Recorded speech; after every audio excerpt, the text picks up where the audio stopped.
2024년 한 해를 마무리하시고 또 2025년 새해를 맞이하시는 여러분 모두에게 가득하시기를 주님의 이름으로 축원합니다. 2024년이 이제 채 30분 정도밖에 남지 않았습니다. 여러분은 지난 한 해를 어떻게 보내셨습니까? 보통 우리가 인생사를 희노애락이라고, 기쁜 일도 있고 화가 나는 일도 있고 슬픈 일도 있고, 그러다가 또 즐거운 일을 마주하기도 하는 것이 인생이라고 하는데, 그렇게 다양한 상황과 사건, 감정을 다 지나고 지금까지 지내온 것, 방금 찬양의 제목처럼 오늘 이곳까지 오셨습니다. 지난 한 해는 정말 다사다난하다라는 말, 상투적으로 하는 표현이 아니라 지난 한 해는 정말 그 어떤 해보다 정말 다사다난했던 것 같습니다. 국가적으로는 연초부터 의료 대란이 계속 이어져 온 거 지금도 유효하죠. 심각한 상황이 발생했고 또 나라 전체가 많은 이벤트들이 있지 않았습니까? 국회의원 총선거 얼마나 시끌벅적하고 떠들썩했습니까? 역대 최고로 길고 더운 여름을 지나보내느라 사실 고생도 많이 하셨고, 또 선선한 가을을 맞이했나 했는데 또 순식간에 11월에 어마어마한 눈을 117년 만에 눈이 왔었다라고 하죠. 제가 알기로 우리 교회에 눈이 엄청 쌓였는데 그때 우리 장로님 네 분이 정말 며칠도록 고생하셨다고 들었습니다. 그 일을 겪고 나서 12월이 됐는데, 정말 12월이 지난 한 해 11개월 동안에 있었던 일을 거의 합친 수준만큼 나라에도 많은 일이 있었던 것 같습니다. 안 좋은 일은 꼭 몰아서 온다고 하던데, 그래서일지 이렇게 마지막에는 온 국민 예상 못했다는 비계엄 사태, 탄핵 정국, 그리고 그저께 주일 아침에는 아직 사실 용어조차 깔끔하게 정리되지 않은 여객기 이 참사까지 발생해서 온 나라가 지금 슬픔에 빠져 있는 상황입니다. 물론 또 조심스럽지만 우리 교회 역시 고통의 터널을 지내고 있다고 생각합니다. 이렇게 국가적으로나 교회로나 우리 주변에는 아프고 슬픈 일들이 참 많이 있었던 지난 한 해였던 것 같습니다. 개인적으로도 아마 그런 사건 사고들이 많으셨던 분들 있겠죠. 저 역시 그렇습니다. 인생에 살면서 이렇게 큰 일을 몇 번이나 겪을까 싶은 것들을 저도 지난 한 해 동안 여러 가지를 동시에 많이 겪은 것 같습니다. 근데 어찌 저만 그렇겠습니까? 며칠씩 잠을 제대로 이루지 못한 날들도 있으실 것이고, 속상해서 혼자 울기도 저 역시 많이, 특히 올해는 그랬던 것 같습니다. 그러나 성도님들 중에는 저보다 훨씬 더한 분들도 많이 계시리라 생각합니다. 이런 혼란하고 괴로운 시절을 지냈다면 우리는 늘 평안하던 시절을 그리워하곤 합니다. 우리가 흔히 하는 인사가 안녕하세요지 않습니까? 별일 없으셨죠? 식사는 하셨습니까? 이게 우리 민족의 오래된 인사이지 않습니까? 누구는 그렇게 이야기합니다. 우리 민족의 인사가 이처럼 안녕하냐, 별일 없었냐, 밥은 먹었냐 라는 말이 인사로 오래도록 굳어져 온 것은 우리의 오랜 역사가 깊이 새겨준 불안의 DNA다라고 하는 겁니다. 날씨만 봐도 그렇지 않습니까? 워낙 사계절이 뚜렷해서 예쁘기도 예쁘지만 자연재해란 자연재해는 몽땅 발생하는 게 또 우리나라죠.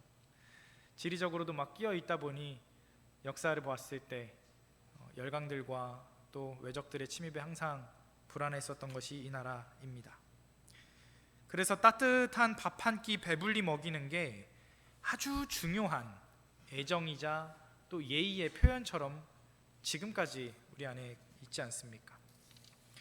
이처럼 우리는 평화라는 걸 참 갈구하는 민족이면서 또 우리 안에 그런 습성들이 여러 상황 속에서 마주하게 되는 것 같습니다. 기독교인들은요, 평화라고 하면 가장 먼저 샬롬이라는 단어를 떠올리곤 하죠.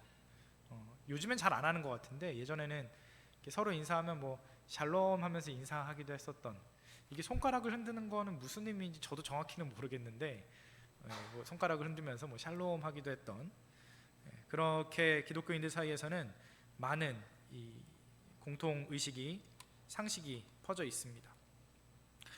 히브리어로 샬롬이라는 것은 평화로 가장 많이 번역되는 단어이기 때문에 우리가 샬롬이라고 말하는 건 평화, 뭐 안녕하세요 이렇게 생각하면서 쓰는 단어이지요.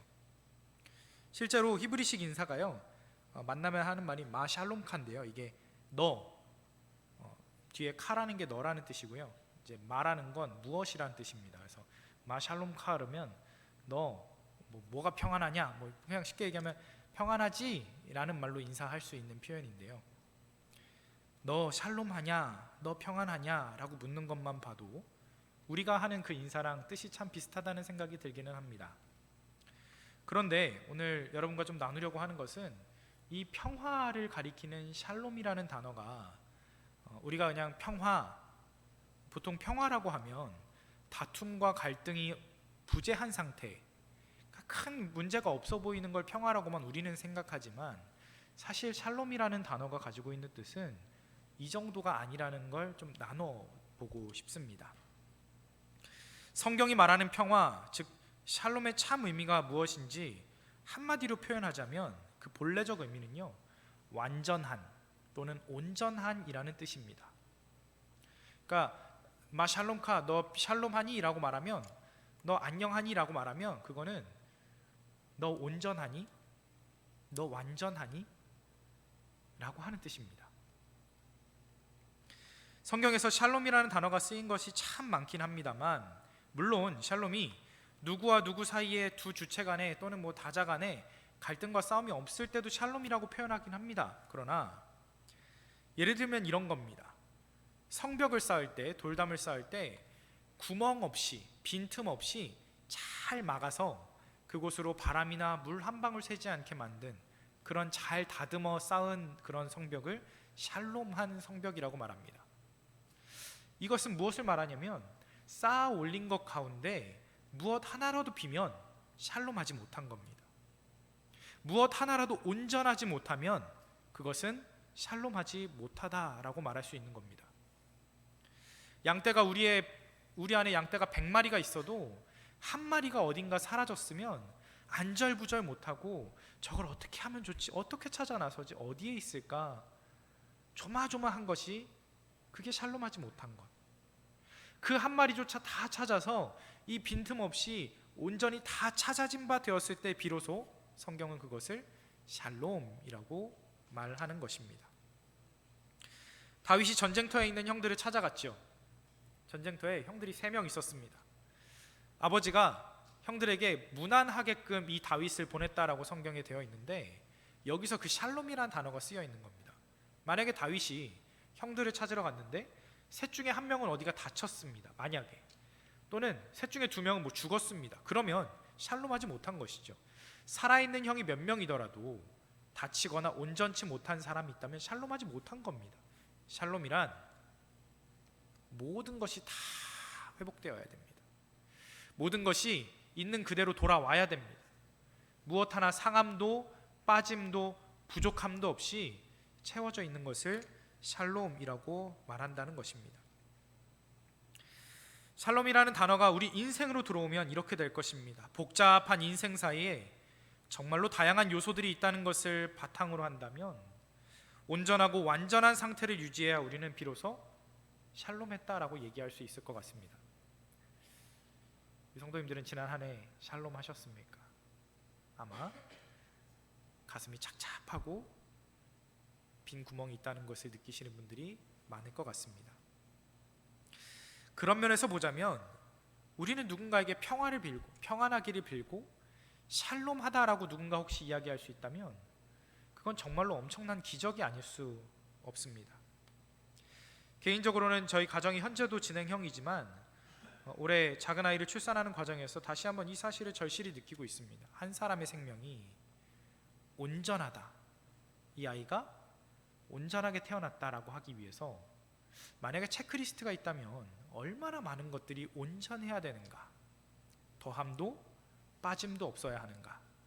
손가락이 생기는데 4개까지 생기다 말면 안 되고요, 갑자기 한 바퀴 더 추월해갖고 6개가 생겨도 안 되지 않습니까? 눈과 코와 입이 생길 때 마찬가지입니다. 우리가 눈으로 밖으로 드러나는 몸 바깥에 몇 개 안 되는 장기만 보아도 그런데 몸 속에 있는 기관들은 또 하물며 얼마나 많은 것들이 온전해야 비로소 샬롬하다라고 이야기할 수 있을까요?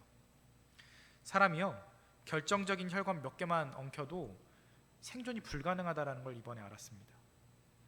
사람이요, 이 무한하게 많은 것들이 충족되고 나서야 비로소 우리의 생명이 유지되고, 비로소 하나님이 주신 이날 이때를 우리가 새해도 맞이하고 지금도 호흡하고 하나님께서 허락하신 것들을 다 누릴 수 있다라는 것을 저는 사실 비로소 이제야 실감하고 있습니다. 오늘 우리가 읽은 본문 중에 창세기 말씀이 있었습니다. 여러분, 에덴 동산의 이야기를 보셨죠? 에덴 동산의 이야기는요, 성경 그 어디보다도 온전한 세상, 아무것도 부족함이 없는, 그야말로 우리가 천국을 상상한다면 가장 먼저 상상하는 게 에덴 동산이지 않습니까? 하나님이 부족함 없이 만들어 두신 모든 것을 다 먹거리로 주셨고, 모든 것이 화목하게 지내게 하셨고, 모든 것이 부족함 없게 하셨던 곳입니다. 그런데 그런 곳에서 오늘 원죄라고 우리가 흔히 부르는 죄의 뿌리이자 빼어낼 수 없는 우리의 정체성 같은 것들이 나타나 있습니다. 그것이 어디에서 시작되었는가? 즉, 그 온전함이 깨어지는 것이 어디에서부터였는가? 오늘 본문 말씀을 기억해 보실 필요가 있습니다. 다들 아시다시피 선과 악을 알게 하는 나무의 열매, 짧게 줄여서 선악과라고 불리우는 그 열매를 먹은 것에서부터 비롯되었다라고 성경은 말씀하고 있죠. 사실 누군가는 이렇게 생각할 수도 있습니다. 아유, 그 작은 거 하나 먹은 게 뭐 그리 대다수라고, 이게 뭐 인류의 뭐 원죄니 어쩌니 말을 할 수 있는가 라고 말이죠. 하지만 아까도 말씀드렸지만 온전함, 그 완전함이 무너지는 것은요, 아주 작은 것에서부터 시작됩니다. 그 작은 것 하나 잃어버리는 것에서, 그 하나 방향이 틀어지는 것에서부터 돌이킬 수 없는 간극이 생겨나기 시작합니다. 아담과 하와는요, 선악과를 먹은 뒤로 여러 가지 행동의 변화가 나타나는 걸 볼 수 있는데요, 하나님께서 동산을 거니시면서 그들을 부르십니다. 네가 어디 있느냐? 이들의 행동은 이전과 다릅니다. 원래 달랐던 건 먹지 말라 한 것을 먹은 것에 불과했는데, 그 다음부터 비롯 계속 파생되는 모습들을 보십시오. 하나님이 부르실 때 그들은 그 낯을 피해서, 보기 싫어서, 하나님이랑 마주치기 싫어서 무화과 나무로 자기의 벗은 몸을 가리고 나무 사이에 숨어버립니다. 더 나아가서 하나님께서 말씀하십니다. 11절인데요, 누가 너의 벗었음을 내게 알렸느냐? 내가 내게 먹지 말라 명한 그 나무 열매를 네가 먹었느냐? 라고 물으셨을 때 아담의 대답은 12절입니다. 하나님이 주셔서 나와 함께 있게 하신 여자, 그가 그 나무 열매를 내게 주므로 내가 먹었나이다. 이전에 아담은요, 이렇게 자신의 책임을 누구한테 전가하는 사람이 아니었습니다. 아담은요, 그 전에 누군가를 탓하는 존재가 아니었습니다. 오늘 본문에서 나타나는 아담의 첫 변화 중에 하나는 이제 나의 허물을, 나의 죄과를 나보다 약해 보이는 누군가에게 전가하기 시작하는 걸 보여줍니다. 그렇게 이어지죠. 하나님이 이번에는 여자에게 묻습니다. 하와에게도 같이 물으십니다. 네가 어찌하여 이렇게 하였느냐? 여자도 대답합니다. 뱀이 나를 꿰므로 내가 먹었나이다.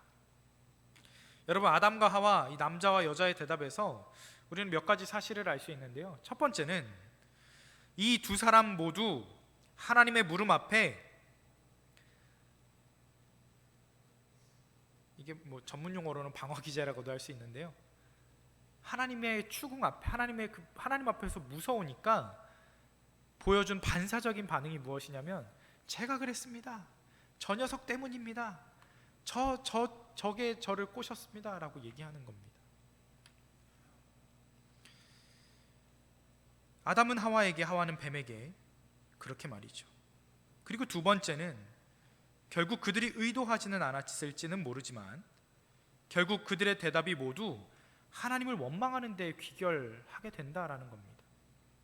사실은 나는 나보다 약한 존재를 탓했다고 생각했는데요, 생각해 보시면요, 이 탓하는 것이 결국은 하나님을 향하여 갈 수밖에 없습니다. 아담의 대답을 보십시오. 하나님이 나에게 주셔서 짝지어 주신 여자가, 여자의 대답을 보십시오. 뱀이 나를 꿰었습니다. 뱀은 누가 만드셨을까요? 결국 저들의 모든 말은 하나님을 원망하는 것으로 귀결될 수밖에 없다라는 것입니다. 또 한 가지 더 첨언하자면, 이들의 모습을 보면요, 부분적으로는 사실을 말하고 있습니다. 거짓말을 한 건 아니에요. 아담의 말도 사실이고요, 여자 하와의 말도 사실은 사실입니다. 팩트는 팩트입니다. 아담이 말한 게 거짓말은 아니지 않습니까? 여자가 줬으니까 먹었어요. 그거 사실입니다. 여자가 말한 거, 뱀이 나를 꿰었습니다. 뱀이 깬 건 맞습니다. 사실입니다. 그런데 so what이 나올 수밖에 없는 거죠. 그래서 어떡할 것인가? 그들은 부분적인 사실만을 말할 뿐, 자기 입장에서 필요한 사실만을 말할 뿐, 온전한 사실은 무엇입니까? 성경을 잘 읽어보십시오.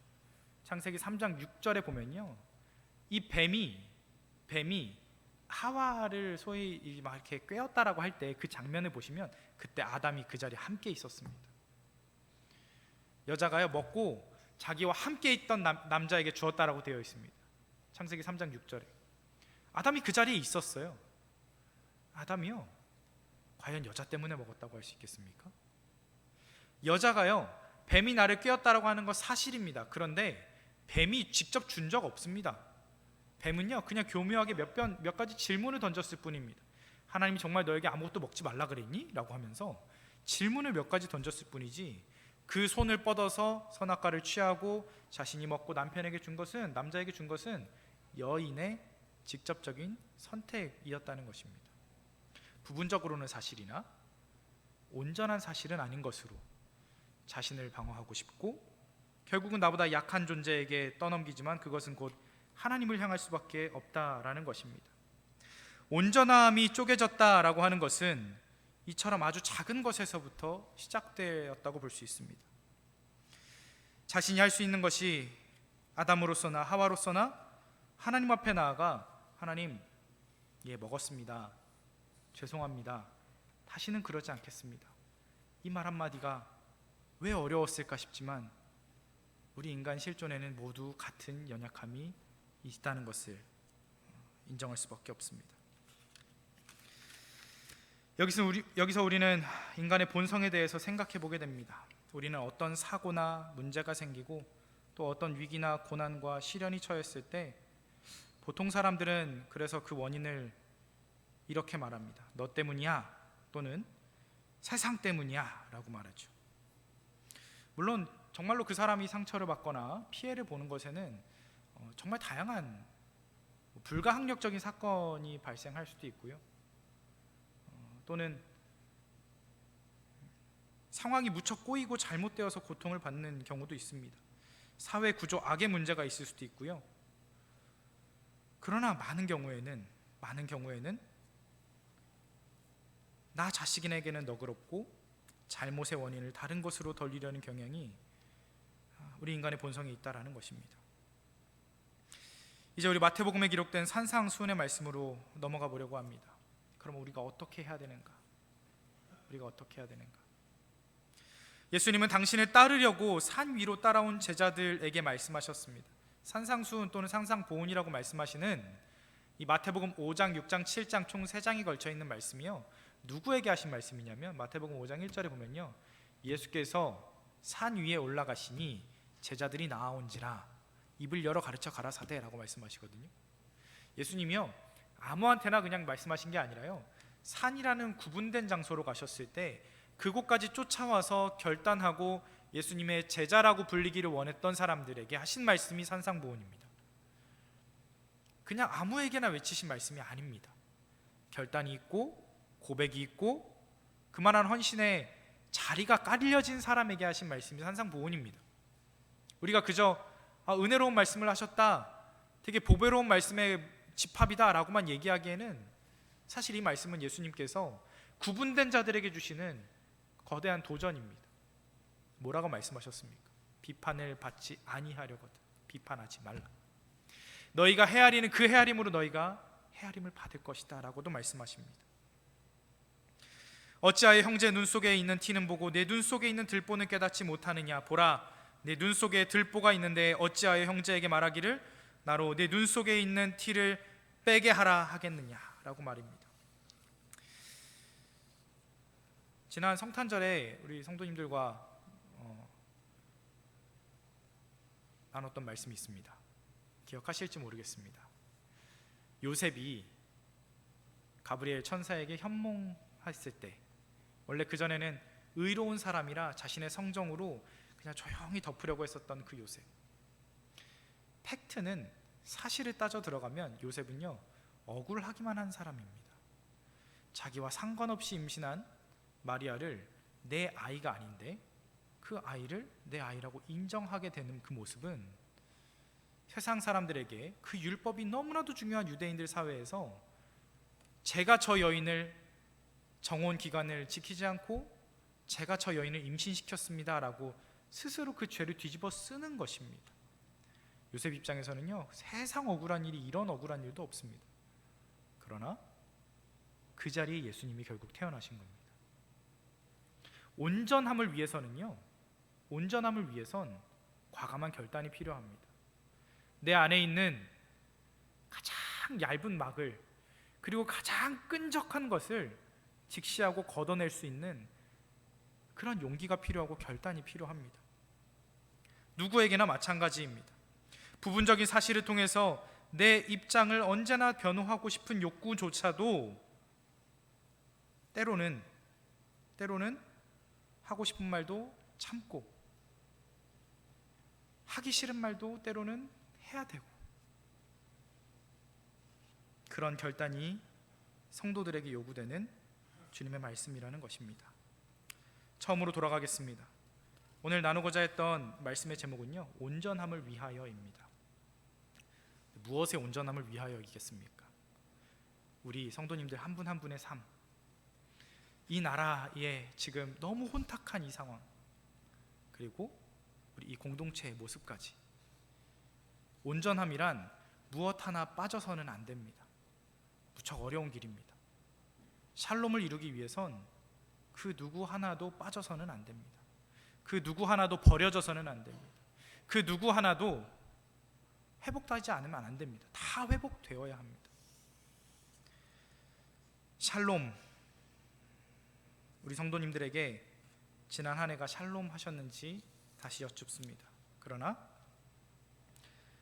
다시금 소망하고 축복합니다. 에베소서 2장 14절에서 18절 말씀에 이렇게 말씀합니다. 그는 우리의 화평이신지라. 샬롬 에이레네입니다. 둘로 하나를 만드사 원수된 것 곧 중간에 막힌 담을 자기 육체로 하시고 법조문으로 된 계명의 율법을 폐하셨으니 이는 이 둘로 자기 안에서 한 새 사람을 지어 화평하게 하시고, 이것도 샬롬입니다. 또 십자가로 이 둘을 한 몸으로 하나님과 화목하게 샬롬하게 하려 하심이라. 원수된 것을 십자가로 소멸하시고 또 오셔서 먼 데 있는 너희에게 평안을 전하시고 가까운 데 있는 자들에게 평안을 샬롬을 전하셨으니 이는 그로 말미암아 우리 둘이 한 성령 안에서 아버지께 나아감을 얻게 하려 하심이라. 아멘. 예수님이요 그 온몸을 던져서 샬롬을 이루신 분이시거든요. 하나님과 인간의 어그러져 버린 그 길을 예수님께서 당신의 십자가로 길을 놓으신 것 아닙니까? 그렇게 샬롬을 이루신 것 아닙니까? 어느 것 하나 잃게 되지 않고 잃음바 되지 않고 99마리의 양을 두고 한 마리의 양을 찾으러 가시는 그 예수님의 마음처럼 우리 모두를 그렇게 구원하신 것이 예수님의 보여주신 표본 아닙니까? 사랑하는 성도 여러분, 말씀을 맺겠습니다.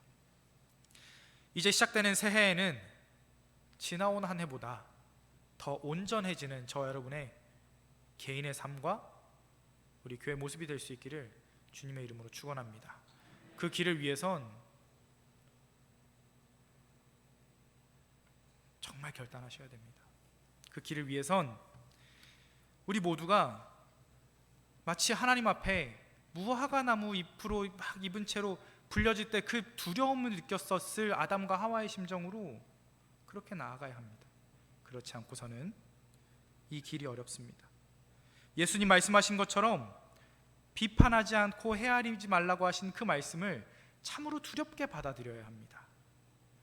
그 말씀이 온전히 세워질 때 저 여러분 가운데 한 걸음 나아짐이 있고 한 걸음 회복됨이 있고 그렇게 빈틈없는 온전함, 그 샬롬이 우리 가운데 이루어질 줄 믿습니다. 기도하겠습니다.